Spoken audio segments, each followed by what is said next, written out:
Okay, guys, so a little bit of a weird situation going on here. Yes, I am inside of an airport, but we've got some big news that came out today. Spencer Bayston obviously been in the news quite a bit here over the last few days. Leaving CJB Motorsports was announced yesterday, and you're probably wondering why I did not put out a video today so far. It's because I was traveling. I forgot to mention that in the last video. I was traveling, going to California. I do some marketing and some social media stuff for an outlaw car track out here, and I was heading out there. Did not mention it on the last video. Didn't think I was going to have to because I thought I was going to make it there in time for when news dropped. But then United Airlines doing their specialty and making my flight 4 hours delayed. And now it is 7:15 p.m. Pacific time, and I still have another flight to get to before I can get home. So let's talk about what happened today with Spencer Bayston and the news that he is going to be driving Jason Meyers' number 14 car next year full-time on the High Limit Racing Tour. I've got a couple of notes just kind of jotted down here on my laptop. And yes, this is the first video besides those ones we did at Knoxville for the How Was Your Nights that we've ever done with like news or something without a whiteboard involved. I do not travel with a whiteboard, so if you're wondering if that's the case, it is not. But let's talk about what's going on here with Spencer Bayston. So one thing that I noticed in the press release that was not mentioned at all was the sponsor. Is True Timber going to be going to the 14 car? Because it seems like that was a partner of Spencer Bayston's that has followed him, ever since he got it at CJB Motorsports. I thought that was going to be something that was mentioned or was talked about a little bit during that press release, and it was not mentioned one time. So, I think it will be part of the sponsorship deal. I think that's one of the main reasons why Spencer Bayston is in this car, is he does have a pretty big sponsor behind him with True Timber. Now, don't quote me on that. I don't know if that's 100% true, but from the sounds of it, that was kind of one of the main things, is True Timber is a big supporter of Spencer Bayston. They've been with him for a long time. Bayston is a very, very good, I mentioned it yesterday, he's very marketable. He's very good with the sponsors and stuff like that. And so I would expect to see True Timber be on that car at some point next year. Now, another thing that was mentioned there, he will be a teammate to Corey Day on the High Limit Racing Tour next year when Corey Day is not running NASCAR. So, Corey Day, we don't know what his schedule is going to look like as far as NASCAR goes next year. They didn't mention it in the press releases as well, but that's going to be interesting. I mean, Jason Meyers Racing is going to have a two-car team, what sounds like quite a bit next year. They want Corey Day to be in that car quite a bit and racing with High Limit.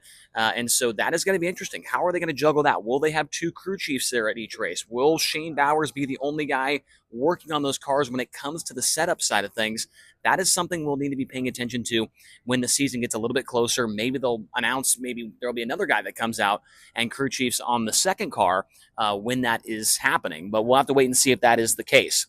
Now, last year, the season that just ended, last week, Jason Meyers Racing did finish 6th overall in the High Limit Racing Championship point standings. They did not earn a charter, but we are still waiting to hear what the situation is with Roth Motorsports and the 83 car. Each and every day that goes by, it kind of sounds like that team is not going to be a national touring team. It's going to go back to being a West Coast only team. The 83 Junior racing with a little bit of NARC. Whenever the Outlaws or High Limit comes to town, the 83 Junior will be at those races, but it doesn't sound like it's going to be a national car unless somebody brings a ton of money or something like that. But that's kind of what the sentiment is right now around Roth Motorsports. Now, back to how this ties in with Jason Meyers Racing. I don't know how the rules work. I'm not the guy that's behind all this, but does that bump up the 14 into the top 5 in points if they do not accept it, or does it take the next 6 guys instead of 5, what it should have been, if the 83 car were to stay on the road? I'm not sure how that's going to work. We'll have to wait and see the clarity on that as well in the future, in the coming months. Also, we mentioned Shane Bowers. He will be the crew chief on the car. They will follow High Limit Racing full-time next year. And then I wanted to kind of give this a grade as well. So for me, when it comes to Spencer Bayston, on his side of things, the grade I would give him is an A+.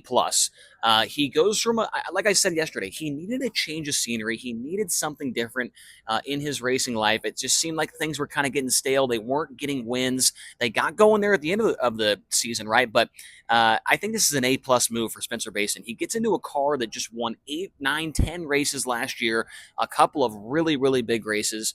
And so this is an opportunity for Spencer Bayston that he certainly could not pass up. This is one, it had to be the best the best move he could have made. We got a lot of things going on right now when it comes to silly season, but I would say the 14 car was probably the most coveted ride, the one that has been performing the best here over the last 365 days. And so this is an A+ move for Spencer Bayston, according to me at least. I think that's a great move. I want to hear your guys' thoughts. What do you think? Now, when it comes to the Jason Meyers side of things, I'm going to give this move a B for Jason Meyers because Spencer Bayston has not won a feature that finished all of the laps in over 2 years.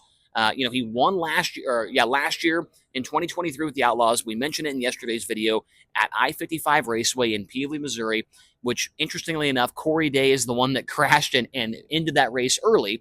And that was the last time Spencer Bayston won a sprint car race, and it was a shortened event. He only led like 5 laps of the race. Before that, it had been a long time since he won, right? So this is I don't want to say it's a reclamation project by any means because Spencer Bayston is still 26 years old. He's a guy that can get the job done at the highest levels. We've already seen it before, but I think they need to get that confidence back in him because he hasn't been to victory lane. He's, ran well there towards the end of the year, but before that, the results were kind of all over the place, right? So I think that it's a B from me for Jason Meyers. They get a very marketable guy, a guy that's going to give great feedback to the crew chief, a guy that's going to represent the team very, very well. And I think that, I feel like Spencer Bayston and like Jason Meyers kind of like remind me of each other. They're very clean cut guys. They're very business savvy. They're always looking, fresh and clean. I don't know how to explain it, but they just kind of seem like the same guy to me, right? But I think that they are going to be able to gel very well. That being Jason Meyers and Spencer Bayston, I think it's going to be interesting, the dynamic between Bayston and Corey Day when he comes to race, having 2 cars there. How's that all going to work? That is going to be something that is very interesting as well. Now, some more things I have written down here.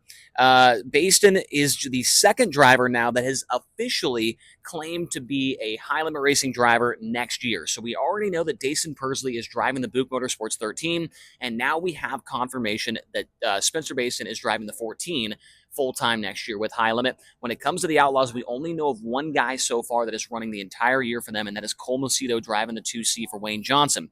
So obviously we know that Brad Sweet's going to be back. It sounds like Tanner Thorson's going to, but we know some guys that we know for sure are going to come back, but they have not officially said they are coming back. So that's why I'm sticking with, just Bayston and just Persley and just Macedo for right now, because we don't know all the details on everybody else at this point in time. Now, a couple more things here. The first race, this is important as well. The first race for this pairing will be coming up here pretty soon. It's the 17th of October right now, so next week.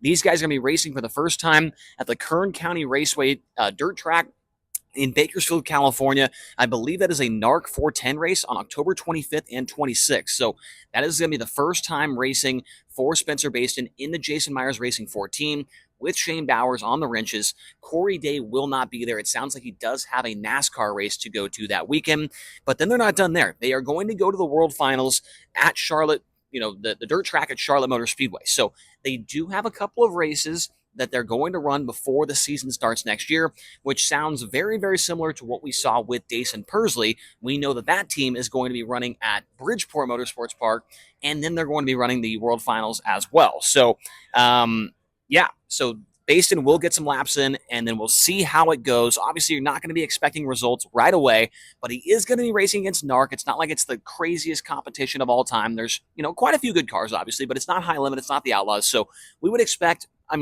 Spencer to run top 5 in that race, I would say, next weekend. Now, the final thing I wanted to mention here when it comes to Spencer Bayston, from what I could find, off the top of my head, I didn't research this, but he's had now, this will be his third, I would say, top tier sprint car ride. The first one that I remember was the Mike McGee Motorsports 11 car. He ran it with the All-Stars. He won a World of Outlaws race, the Brad Doty Classic, obviously the CJB 5, and now the Jason Meyers Racing 14. So this is the third, I would say, top tier ride that Bayston's been in. He ran the Swindell Speed Lab 39, obviously, but did not run it. That wasn't a team that ran, a ton of races every single year, so it's kind of hard to count that. But those are the 3 that I would think come to mind when it comes to this driver and the cars he has been in. He's won in the McGee car. He's won in the CJB car. Can he now win in the Meyers Racing 14?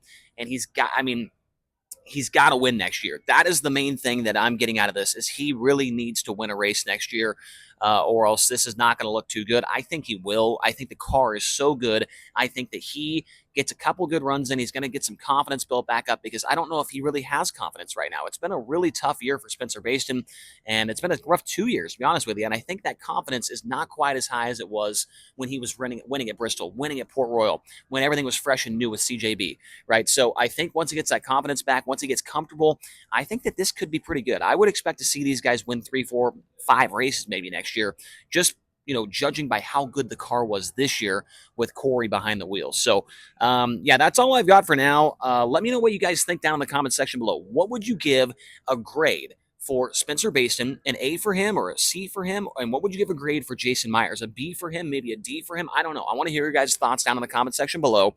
Sorry about this video being in the airport. You can thank United Airlines for delaying my flight. I would have been home, literally, I would have already been home an hour ago and been able to make a video normally on the whiteboard. I got my pens and everything here, but it just wasn't meant to be. Also got a new channel member. I want to give a shout out to Ryan Showalter, the same guy that gave me that Chipotle gift card. He became a channel member. We'll give him a proper introduction when we get back to a whiteboard and get his name up there and all that stuff. So thank you guys so much for the support. Hopefully you don't mind this. I mean, this is the best I can do right now, or else I'm not going to get home till 10 p.m. I know that Fiedler and Dirt Tracker's going to be off until Sunday, and there wasn't going to be much coverage of this when it comes to YouTube. I'm sure Jeremy will put something out tomorrow, but I figured I'd put something out there, and hopefully it's not too bad for you guys. So thank you so much for watching. Hit subscribe, hit the like button, comment down below, and hear you guys' thoughts, and we'll talk to you guys again here soon.